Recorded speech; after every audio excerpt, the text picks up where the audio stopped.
ఈ కార్యక్రమానికి అధ్యక్షత వహించిన జిల్లా మహిళా అధ్యక్షురాలు స్వర్ణలత గారు, అలాగే ఈనాటి కార్యక్రమానికి ముఖ్య అతిథిగా వచ్చేసిన గౌరవనీయులు ఆర్టీసీ చైర్మన్ మాజీ పార్లమెంట్ సభ్యులు కొనకళ్ళ నారాయణరావు గారు, అలాగే పెద్దలు కొనకళ్ళ జగన్నాథరావు బోధ గారు, జిల్లా తెలుగుదేశం పార్టీ అధ్యక్షులు గురుమూర్తి గారు, ప్రధాన కార్యదర్శి గోపకృష్ణ గారు, అలాగే మాజీ మున్సిపల్ చైర్మన్ అందరూ మొబైల్ పేరు చెప్తున్నాను. చాలా సంతోషం. ఈరోజు ఒక మంచి కార్యక్రమానికి గురుమూర్తి గారు నాకు తెలిసి ఫస్ట్ జిల్లా అక్షకారం చేసిన తర్వాత డెఫినెట్గా ఆడబిడ్డలతో చేయటువంటి ఏ కార్యక్రమం శుభ కార్యక్రమం చేస్తే మొట్టమొదటి మహిళలతో చేస్తాం ఆడబిడ్డలతోనే. మరి దానికి మనస్ఫూర్తిగా అభినందన తెలియజేస్తూ, మరి ఈరోజు చాలా విషయాలు పెద్దలందరూ కూడా చెప్పారు. ఇవాళ ప్రతి ఒక్కరు కూడా ప్రతి రంగంలో కూడా ఇవాళ ఆడబిడ్డల పాత్ర ఉంది. మరి దానికి మనందరూ తెలుసు, తెలుగుదేశం పార్టీ గౌరవ ముఖ్యమంత్రి చంద్రబాబు నాయుడు గారు కానీ, ఆనాడు అన్న నందమూరి తారక రామారావు గారు తెలుగుదేశం పార్టీ స్థాపించిన దగ్గర నుంచి నా తెలుగింటి ఆడపడుచులని పిలిచేవాడు. తెలుగింటి ఆడపడుచులని ప్రేమగా, మరి అటువంటి ఆడబిడ్డల కోసం మరి ఆ రోజున సినిమాల్లో కూడా ఆయన పాత్రలు మీరు పాటనే ఉంటారు. లేచింది నిద్ర లేచింది మహిళా లోకం అన్న పాట గుర్తొచ్చిందా? ఒక చైతన్యం తీసుకురావడం కోసం ఆయన చేసినటువంటి కానీ, తర్వాత స్థానిక సంస్థల రిజర్వేషన్లు కానీ, మహిళలకు ఆశ తెలుగుదేశం పార్టీ స్థాపించి ఇప్పుడు 44 సంవత్సరాలు అయింది. అన్నగారు 44 సంవత్సరాల క్రితమే మహిళల గురించి ఈ దేశంలో ఆలోచించినటువంటి మొట్టమొదటి వ్యక్తి కూడా అన్న నందమూరి తారక రామారావు గారి విషయం తెలుసు. ఆ తర్వాత కేంద్రం 40 సంవత్సరాల తర్వాత దాన్ని చట్టం చేశారు.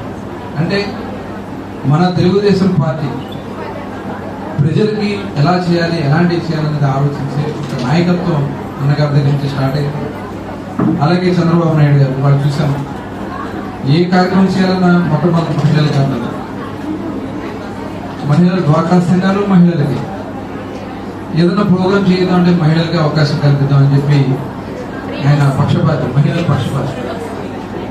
ఫ్రీ బస్ మాకు లేదు, మగవాళ్ళకి ఇప్పుడు బ్యాక్ సీట్ కూడా లేదు, తోసేస్తున్నారంట సీట్లు కొడుతున్నారా? అర్థం ఉంది పరిస్థితి, మగవాళ్ళని బతిలాడాల్సిన పరిస్థితి వస్తుంది.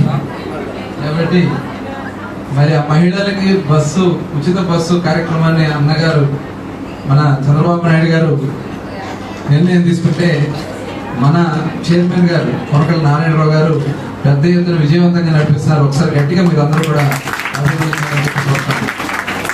అదే కాదు, ఈ రాష్ట్రంలో ఆడబిడ్డలకి రక్షణగా ఉండేది ఒక తెలుగుదేశం పార్టీ. గతంలో మనం చూసాం 5 సంవత్సరాలు, అంటే అంతకుముందు కూడా జరిగినాయి కానీ 5 సంవత్సరాలు, గత 5 వైఎస్ఆర్ పార్టీ టైంలో ఆడబిడ్డల మీద ఏదైనా కార్యక్రమం జరిగితే కనీసం ఓదార్చినటువంటి సందర్భం కూడా లేదు. చంటి పిల్లలు నిజంగా చాలా మారింది, సొసైటీ మారిపోతుంది. దానికి మనం అందరూ కూడా నడిమించాల్సినటువంటి అవసరం కూడా ఆసన్నమైంది. ఇవాళ మనం చూసాం, మొన్ననే పల్నాడులో ఒక ఆడబిడ్డ మీద కార్యక్రమం చేస్తే ఇమ్మీడియట్ గా ప్రభుత్వం స్పందిస్తే వాడు ఆత్మహత్య చేసుకుంటుంది.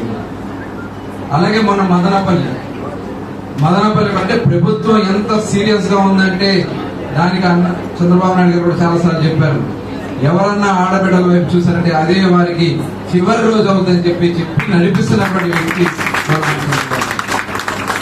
అయితే ఈ సమాజాన్ని మార్చగలిగినటువంటి ఏకైక శక్తి మహిళలే. మహిళలు తలుచుకుంటే ఏదైనా చేయగలరు. ఇవాళ సమాజంలో చెడు పురుగుల్ని ఏరి పారేయాలన్నా, మొన్న నేను ఒక పదం చూశాను, ఏ కొడుకైనా సరే తను నిర్ణయం తీసుకునే ముందు తల్లిని అడిగి నిర్ణయం తీసుకోవాలంటే ఏ తల్లి కూడా తప్పు చెప్పదు. ఖచ్చితంగా సమాజం ఒక మంచి బాట నడుస్తుంది, దానికి ఖచ్చితంగా చెప్పదు. మీరు కూడా ఒక చైతన్యం తీసుకురండి.